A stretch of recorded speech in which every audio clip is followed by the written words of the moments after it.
आज कहानी बिनोय बादल दिनेश की, जिन्होंने राइटर्स बिल्डिंग में घुसकर अंग्रेज आईजी को मारी थी गोली।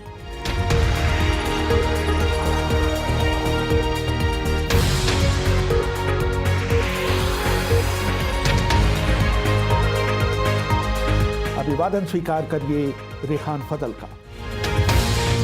40 के दशक में lieutenant colonel Norman Simpson Bengal के आईजी जेल हुआ करते थे। उसके बारे में मशहूर था कि उसे कैद किए गए स्वतंत्रता सेनानियों को यातनाएं देने में बहुत आनंद आता था। उसकी आदत थी कि जो भी कैदी राजद्रोह के आरोप में जेल में आता था, उसका स्वागत वो लाठी से करता था। कभी कभी तो वो शातिर अपराधियों को उनके खिलाफ छोड़ देता था। एक बार उसके आदेश पर ही कैदियों के एक झुंड ने जेल में सुभाष चंद्र बोस पर हमला किया था।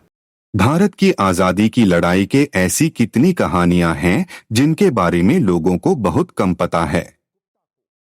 ऐसी ही एक कहानी बिनोय बादल दिनेश की तिकड़ी की है, जिन्होंने राइटर्स बिल्डिंग में घुसकर एक क्रूर अंग्रेज आईजी को गोली मारी थी। रेहान फजल बता रहे हैं उनकी कहानी विवेचना में। बंगाल वॉलंटियर्स ने अपने 2 कार्यकर्ताओं दिनेश चंद्र गुप्त और सुधीर बादल गुप्ता को कोलकाता तलब किया। बिनोय कृष्ण बसु वहां पहले से ही मौजूद थे। इन तीनों को एक ऐसा दुस्साहसी काम करने की जिम्मेदारी दी गई जिसकी अंग्रेज सरकार ने कल्पना भी नहीं की थी। इन तीनों से कहा गया कि आईजी सिम्पसन को जीने का अब कोई अधिकार नहीं रह गया है, उसको इस दुनिया से जाना ही होगा। सवाल उठा, उसे कहां मारा जाए और कैसे। तय हुआ कि उसे ऐसी जगह मारा जाए जिससे ब्रिटिश प्रशासन की चूलें हिल जाएं। आम सहमति बनी कि सिम्पसन को बंगाल में ब्रिटिश प्रशासन के बीचों बीच राइटर्स बिल्डिंग में उनके दफ्तर में सरेआम गोली से उड़ाया जाए। बंगाल वॉलंटियर्स की स्थापना सुभाष चंद्र बोस ने 1928 के कांग्रेस सत्र के दौरान की थी। उन्होंने ऐसे लोगों का संगठन बनाया था जो त्याग और देशभक्ति की भावना से भरे हुए थे। मेजर सत्य गुप्ता इन लोगों को लड़ने का प्रशिक्षण दिया करते थे। बंगाल वॉलंटियर्स के सदस्य रोज वर्दी में पार्क सर्कस में मार्च पास करते थे। उन्होंने 1930 में बंगाल की विभिन्न जेलों में पुलिस की क्रूरता के खिलाफ विद्रोह प्रकट करने के लिए ऑपरेशन फ्रीडम की शुरुआत की थी। पहले उन्होंने आईजी पुलिस लोमैन को रास्ते से हटाने का फैसला किया। उनका अगला निशाना आईजी जेल सिम्पसन थे। अभियान चाहे सफल हो या असफल, ये बात तय थी कि वहां से जीवित बच निकलने की संभावना बिल्कुल नहीं के बराबर थी। लेकिन इसके बावजूद इन तीनों युवाओं को इस बात की खुशी थी कि उन्हें सिम्पसन के भावी हत्यारों के तौर पर चुना गया है। इससे पहले बिनोय कृष्ण बसु ढाका के मेडिकल कॉलेज में ढाका के कुख्यात आईजी लॉसन को गोली से उड़ा चुके थे। चप्पे चप्पे पर पुलिस का जाल बिछा होने के बावजूद बिनोय ढाका से कोलकाता पहुंचने में सफल हो गए थे। बिनोय कृष्ण बसु का जन्म 11 सितंबर 1908 को मुंशीगंज जिले में हुआ था, जो कि अब बांग्लादेश में है। 22 साल की उम्र में उन्होंने देश के लिए अपने प्राण न्यौछावर करने का फैसला कर लिया था।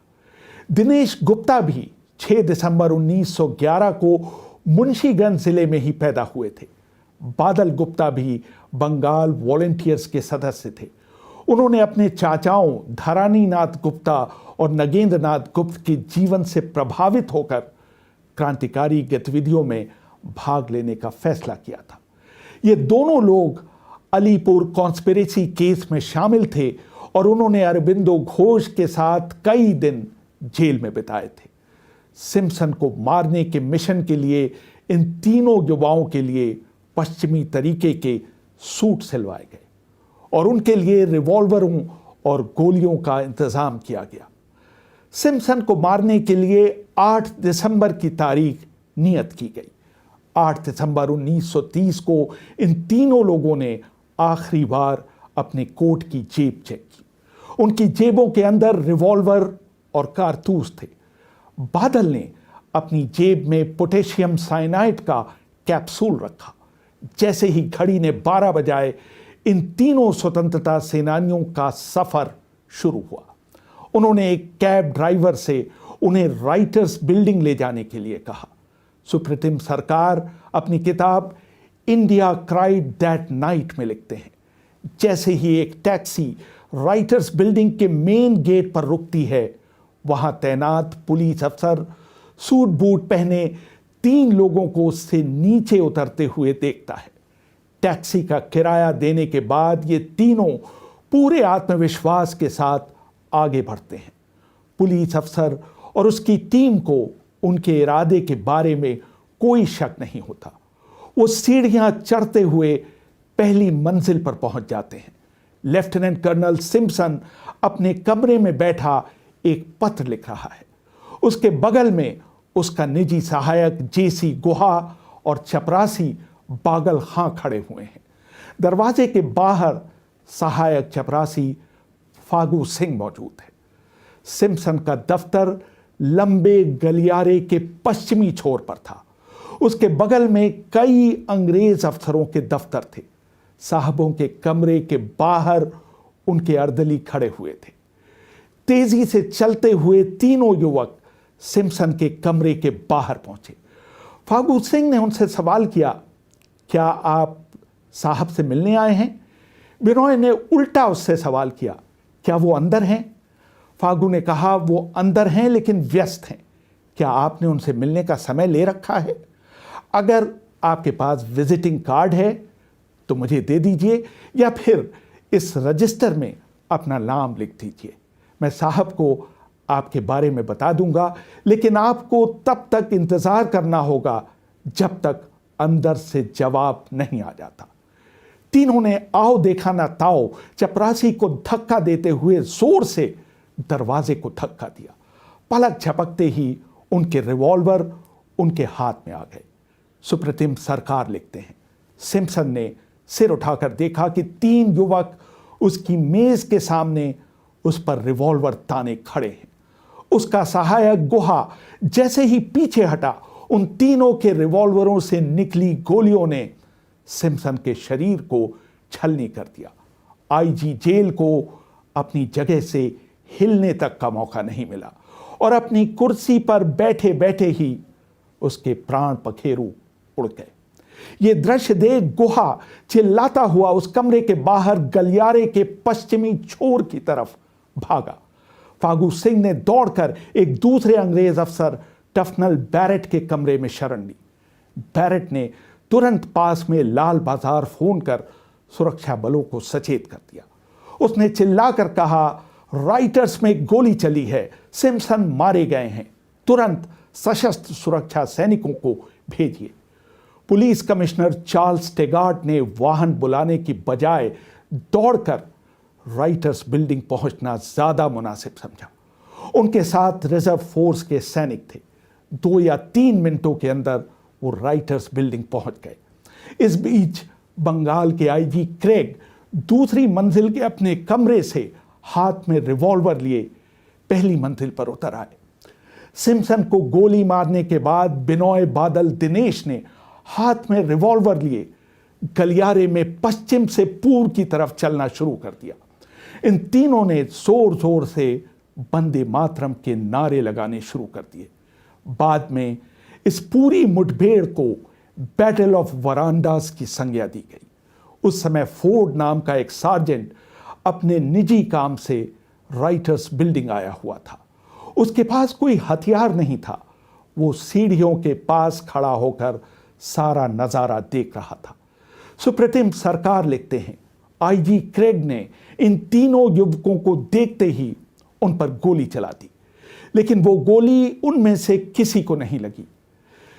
उधर फोर्ड ने क्रेग से उनकी रिवॉल्वर लेकर उन युवकों पर दोबारा फायर किया। बिनोय बादल दिनेश ने दौड़ते हुए जवाबी फायर करना शुरू किया। कुछ ही देर में उनकी गोलियां खत्म होने लगी। अब जरूरी था कि वो अपनी रिवॉल्वर को दोबारा लोड करें। उन्होंने अपने आप को वरिष्ठ अधिकारी JW नेल्सन के कमरे के बाहर खड़े पाया। उसके बगल में ही पासपोर्ट ऑफिस था। बिनोय और बादल अपने रिवॉल्वर लोड करने के लिए उसके अंदर घुस गए। दिनेश ने बाहर खड़े खड़े ही अपना रिवॉल्वर लोड करने की कोशिश की। जैसे ही नेल्सन ने अपने कमरे का दरवाजा खोला, दिनेश ने उन पर फायर किया। गोली नेल्सन की जांघ में लगी, लेकिन गोली लगने के बावजूद वो दिनेश से भिड़ गए और उनके हाथ से रिवॉल्वर छीनने की कोशिश करने लगे। गोली की आवाज सुनकर बिनोय और बादल हाथ में रिवॉल्वर लिए पासपोर्ट दफ्तर से बाहर निकले। बिनोय ने अपने रिवॉल्वर के बट से नेल्सन के सिर पर प्रहार किया।